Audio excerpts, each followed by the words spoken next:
मेरे प्यारे दोस्तों, रक्षाबंधन की आपको ढेर सारी शुभकामनाएं। आइए आज के इस वीडियो में हम जानते हैं कि रक्षाबंधन का त्योहार क्यों मनाया जाने लगा और भद्राकाल में राखी क्यों नहीं बांधी जाती है। क्या है ये भद्राकाल और रक्षाबंधन के पीछे क्या प्रचलित कथाएं हैं, वो सब हम इस वीडियो में जानेंगे। साथ ही जानेंगे कि कल राखी बांधने का शुभ मुहूर्त और संयोग कौन सा है जिसमें राखी बांधी जानी चाहिए। तो आइए शुरू करते हैं वीडियो को। आखिर कैसे शुरू हुई रक्षाबंधन की ये परंपरा, इसके पीछे की प्रचलित कथाएं अब हम सब जानेंगे आज की इस वीडियो में। भाई बहन के पवित्र रिश्ते का त्योहार रक्षाबंधन इस बार भी भद्रा के साए में रहने वाला है। हालांकि इस बार भद्रा से दोपहर को निजात मिलेगी और दोपहर के बाद बहनें राखी बांध सकेंगी। हिंदू पंचांग के सबसे पवित्र महीने सावन का सबसे बड़ा पर्व रक्षाबंधन हर साल पूर्णिमा को मनाया जाता है। इस दिन बहनें अपने भाई की कलाई पर रक्षा सूत्र बांधती हैं और ईश्वर से उसकी लंबी उम्र की कामना करती हैं। वहीं भाई अपनी बहन को उपहार के साथ ही उसकी रक्षा का वचन देता है। इस बार यह त्योहार 19 अगस्त दिन सोमवार को मनाया जा रहा है, लेकिन भाई बहन के अटूट प्यार को दर्शाने वाले इस पर्व पर भद्रा का साया रहेगा। बता दें कि भद्रा काल में कोई भी शुभ कार्य करने की मनाही होती है। तो आइए जानते हैं क्यों नहीं बांधते हैं भद्रा में राखी। दरअसल पौराणिक कथाओं के अनुसार भद्रा काल में शूर्पणखा ने अपने भाई रावण को राखी बांधी थी, जिसके चलते उसका पूरा साम्राज्य उजड़ गया था। इसके बाद से ही इस समय को अशुभ माना गया है। वहीं हिंदू पंचांग में रक्षाबंधन के दिन राखी बांधने के लिए विशेष मुहूर्त बताए गए हैं। रक्षाबंधन की तिथि और मुहूर्त। रक्षाबंधन का त्योहार श्रावण मास के शुक्ल पक्ष की पूर्णिमा तिथि को मनाया जाता है। इस बार यह तिथि 19 अगस्त दिन सोमवार को पड़ रही है, लेकिन 18 अगस्त 2024 की रात 2:21 से भद्राकाल शुरू हो जाएगा और इसका समापन 19 अगस्त 2024 को दोपहर में 1:24 पर होगा।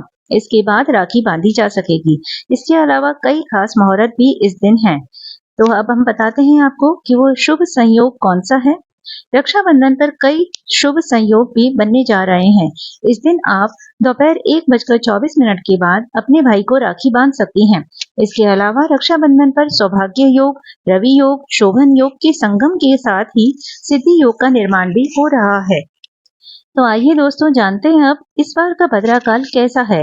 वैसे तो भद्राकाल में कोई भी शुभ कार्य नहीं किया जाता है। ज्योतिषाचार्य के अनुसार रक्षाबंधन पर भद्रा का वास पाताल लोक में रहने वाला है। ऐसे में इसे अधिक अशुभ नहीं माना जाएगा, क्योंकि भद्रा के पाताल या फिर स्वर्ग लोक में होने पर इसका अधिक प्रभाव नहीं पड़ता, लेकिन फिर भी इस काल में शुभ कार्य करने से बचा जाता है। ऐसे में आप भी भद्रा काल के बाद ही राखी बांधें। तो आइए दोस्तों अब हम जानते हैं आखिर कैसे शुरू हुई रक्षाबंधन की परंपरा। इसके पीछे 4 प्रचलित कथाएं हैं, उनके बारे में मैं विस्तार से आपको बताती हूँ। तो जो सबसे पहली कथा है राखी बांधने के लिए, वो हम शुरू करते हैं। रक्षा करने और करवाने के लिए बांधा जाने वाला पवित्र धागा रक्षाबंधन कहलाता है। यह पवित्र पर्व श्रावण शुक्ल पूर्णिमा को मनाया जाता है। इस दिन बहनें अपने भाई की रक्षा के लिए उनकी कलाई पर रक्षा सूत्र बांधती हैं और भाई बहनों को जीवन भर उनकी रक्षा का वचन देते हैं। भाई बहनों के अटूट प्रेम का त्योहार रक्षाबंधन 19 अगस्त को मनाया जाएगा। रक्षाबंधन मनाने से भाई और बहन दोनों को दीर्घायु प्राप्त होती है। वैसे तो रक्षाबंधन के त्योहार से जुड़ी कई कहानियां प्रचलित हैं, मगर हम आपको बताने जा रहे हैं सबसे रोचक 5 ऐतिहासिक और पौराणिक कहानियां, जिन्हें इस त्योहार की शुरुआत भी माना जाता है। कृष्ण और द्रौपदी का रक्षाबंधन। तो जो सबसे पहली कहानी प्रचलित है वो है कृष्ण और द्रौपदी के रक्षाबंधन की कहानी। रक्षाबंधन की सबसे पहली कहानी सबसे ज्यादा प्रचलित है। महाभारत के समय एक बार भगवान श्री कृष्ण की उंगली में चोट लग गई थी और उसमें से खून बहने लगा था। यह देखकर द्रौपदी जी को, जो कि कृष्ण जी की सखी भी थी, उन्होंने आंचल का पल्लू फाड़कर कृष्ण जी की उंगली पर बांध दिया। धार्मिक मान्यताओं के अनुसार इसी दिन से राखी बांधने की परंपरा शुरू हुई। इसी बंधन की लाज रखते हुए जब द्रौपदी का चीरहरण हो रहा था, तब कृष्ण जी ने उनकी रक्षा की। और दूसरी कहानी है युधिष्ठिर का सैनिकों को राखी बांधना।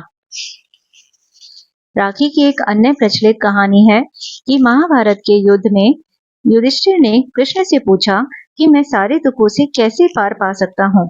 तो कृष्ण कहते हैं कि तुम अपने सभी सैनिकों को रक्षा सूत्र बांधो, इससे तुम्हारी विजय पक्की है। युधिष्ठिर ऐसा ही करते हैं और उनकी विजय होती है। यह घटना श्रावण मास की पूर्णिमा को हुई थी।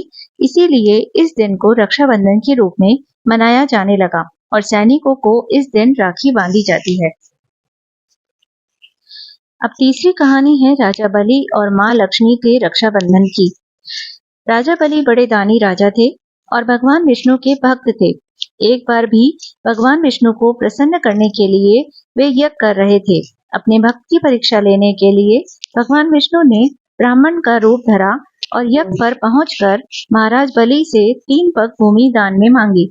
राजा ने ब्राह्मण की मांग स्वीकार कर ली। ब्राह्मण ने पहले पग में पूरी भूमि और दूसरे पग में पूरा आकाश नाप लिया। राजा बलि समझ गए कि भगवान उनकी परीक्षा ले रहे हैं, इसलिए उन्होंने फौरन ब्राह्मण का पग तीसरे पग में अपने सर पर रखवा लिया। उन्होंने कहा कि भगवान, अब तो मेरा सब कुछ चला गया है, अब आप मेरी विनती स्वीकार करें और अब आप मेरे साथ पाताल में चलकर रहें। भगवान को राजा की बात माननी पड़ी। उधर माँ लक्ष्मी भगवान विष्णु के न लौटने पर चिंतित हो उठी। उन्होंने गरीब महिला का वेश बनाया और राजा बलि के पास पहुंचकर उन्हें राखी बांध दी। राजा ने राखी के बदले उनसे कुछ भी मांगने के लिए कहा। महालक्ष्मी तुरंत अपने असली वेश में आ गईं और राजा से अपने पति श्री विष्णु को वापस लौटाने की मांग रखी। राखी का मान रखते हुए राजा ने भगवान विष्णु को माँ लक्ष्मी के साथ वापस भेज दिया। और अब आखिरी कहानी है देवराज इंद्र और इंद्राणी की राखी। आइए जानते हैं इस कहानी के बारे में। माना जाता है कि एक बार दैत्यराज वृत्तासुर ने इंद्र का सिंहासन हासिल करने के लिए स्वर्ग पर चढ़ाई की। वृत्तासुर बहुत ताकतवर था और उसे हराना आसान नहीं था। युद्ध में देवराज इंद्र की रक्षा के लिए उनकी बहन इंद्राणी ने अपने तपोवन से एक रक्षा सूत्र तैयार किया और इंद्र की कलाई पर बांध दिया। इस रक्षा सूत्र ने इंद्र की रक्षा की और वह युद्ध में विजयी हुए। तभी से बहनें अपने भाइयों की कलाई पर राखी बांधने लगी और रक्षा बंधन का त्योहार मनाया जाने लगा। मेरे प्यारे दोस्तों, हैप्पी रक्षाबंधन। अगर आप सभी को मेरी ये वीडियो पसंद आई हो और ये कहानी अच्छी लगी हो तो आप इन्हें ज़्यादा से ज़्यादा लाइक और शेयर कीजिए और मेरे चैनल को सब्सक्राइब भी कर लीजिए ताकि आपको ऐसी ही इन्फॉर्मेटिव वीडियोस मिलती रहें। धन्यवाद।